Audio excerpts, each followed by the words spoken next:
ମରିବି ପଛେ ଫେରିବି ନାହିଁ, ମରିବି ପଛେ ଫେରିବି ନାହିଁ। ମାଥିଉ ତାର 7 ଅଧ୍ୟାୟ ତାର 6 ପଦ। ପବିତ୍ର ପଦାର୍ଥ କୁକୁର ମାନଙ୍କୁ ଦିଅ ନାହିଁ, କିମ୍ବା ତୁମମାନଙ୍କର ମୁକ୍ତା ଘୁଷୁରୀ ମାନଙ୍କ ଆଗରେ ପକାଅ ନାହିଁ, କାଳେ ସେମାନେ ସେ ସବୁ ସେମାନଙ୍କ ପାଦ ତଳେ ଦଳନ୍ତି ଓ ବୁଲି ପଡ଼ି ତୁମମାନଙ୍କୁ ବିଦୀର୍ଣ୍ଣ କରନ୍ତି।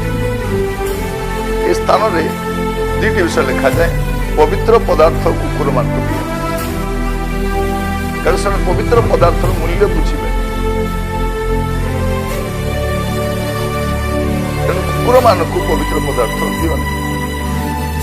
କୁକୁର ମାନେ କିଏ? ବାଇବେଲରେ ଆମେ ଦେଖୁଛୁ ଜଣେ ଭ୍ରାନ୍ତ ଶିକ୍ଷା ଦିଅ। କୁକୁର ମାନେ କିଏ? ଯେଉଁମାନେ ସମଲିଙ୍ଗୀ ସମ୍ପର୍କ।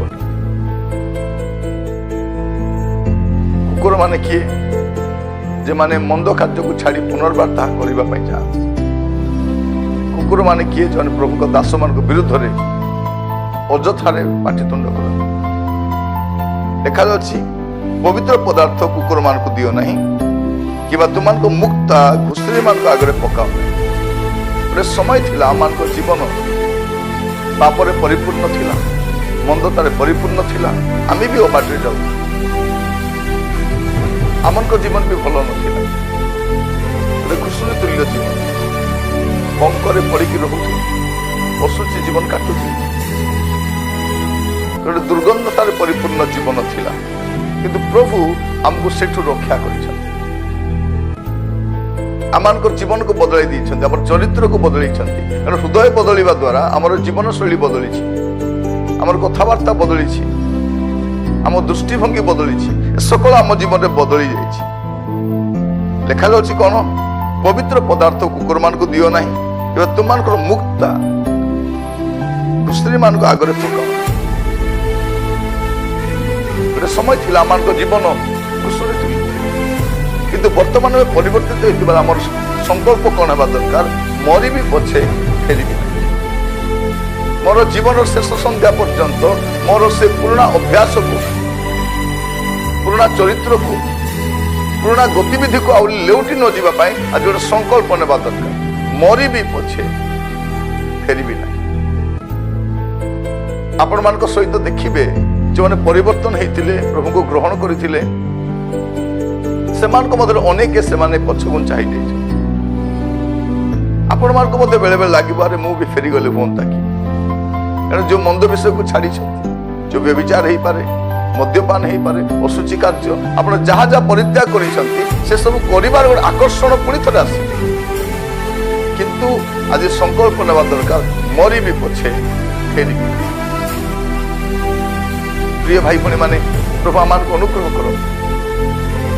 ଆପଣଙ୍କ ଚତୁଃପାର୍ଶ୍ୱରେ ଅନେକ ପାପ କରିବାର ଆପଣ ଦେଖିବେ, ଅନେକ ମନ୍ଦତାରେ, ଅଶୁଚିତାରେ, ନାନା ପ୍ରକାର ଦୁର୍ବଳତାରେ, ଅସଙ୍ଗତ କାର୍ଯ୍ୟରେ ଲିପ୍ତ ଥିବାର ଆପଣ ଦେଖିଥିବେ। କିନ୍ତୁ ଆଜି ଗୋଟେ ସଂକଳ୍ପ ନେବା ଦରକାର, ମରିବି ପଛେ ଫେରିବି ନାହିଁ।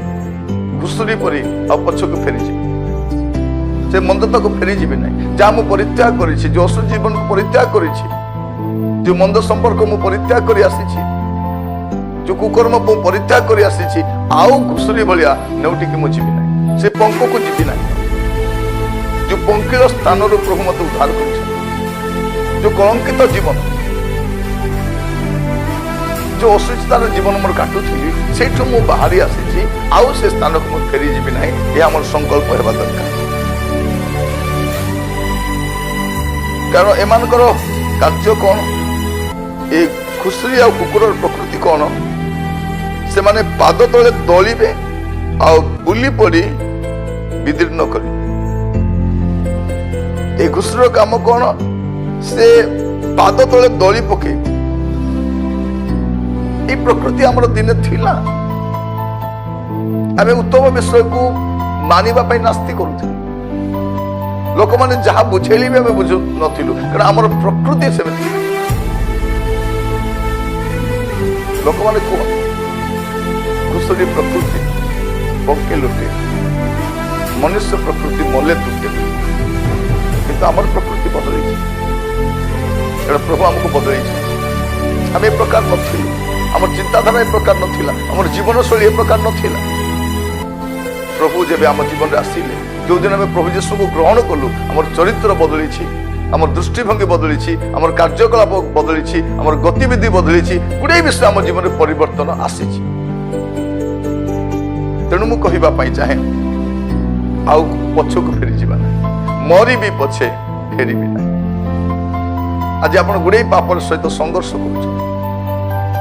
ଅନ୍ୟମାନଙ୍କୁ ଦେଖି ଆପଣ ଭାବୁଛନ୍ତି, ଆରେ ମୁଁ ବି ସେୟା କଲେ ହେଇଥାନ୍ତା। ଅନେକ କ୍ରୋଧ କରିବା ସମୟରେ ଆମକୁ ବି କ୍ରୋଧ କରିବା ପାଇଁ ଇଚ୍ଛା ଲାଗେ। ଜଣେ ଲୋକ ଆମର ସମାଲୋଚନା କଲେ ଆମକୁ ବି ସମାଲୋଚନା କରିବାକୁ ଇଚ୍ଛା ଲାଗେ। ଜଣେ ଅକାରଣରେ ଆମର କ୍ଷତି କଲେ ଆମକୁ ବି ଇଚ୍ଛା ଲାଗୁଛି ତାର କ୍ଷତି କରିବା ପାଇଁ। କିନ୍ତୁ ସେ ପ୍ରକୃତିକୁ ଛାଡ଼ି ଦେଇଛି, ସେ ଘୁଷୁରୀ ପ୍ରକୃତି ଛାଡ଼ି ସାରିଛନ୍ତି। ଯଦି କେହି ମୁଁ ଦୁର୍ନାମ କଲେ ମଧ୍ୟ ମୁଁ ତାକୁ ଦୁର୍ନାମ କରିପାରିବି, ଯଦି କେହି ମୋର ବିରୁଦ୍ଧରେ ଗଲେ ମଧ୍ୟ ମୁଁ ତାର ବିରୁଦ୍ଧରେ ଯାଇପାରିବି।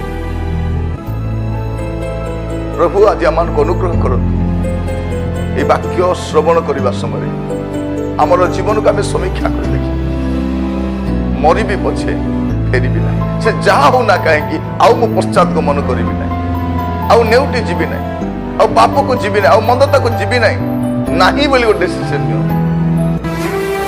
ସେ ତ କୁକୁର ଗୋଷ୍ଠୀର କଥା। ଆମକୁ ତ ପ୍ରଭୁ ବୁଦ୍ଧି ବିବେକ ଦେଇଛନ୍ତି,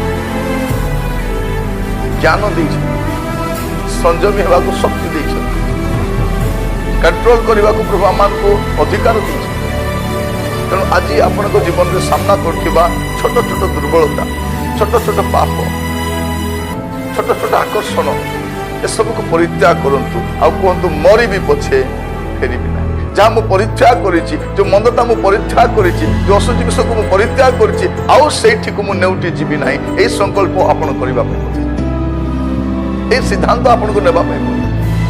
प्रभु जी आपण मान को साहाय्य करो।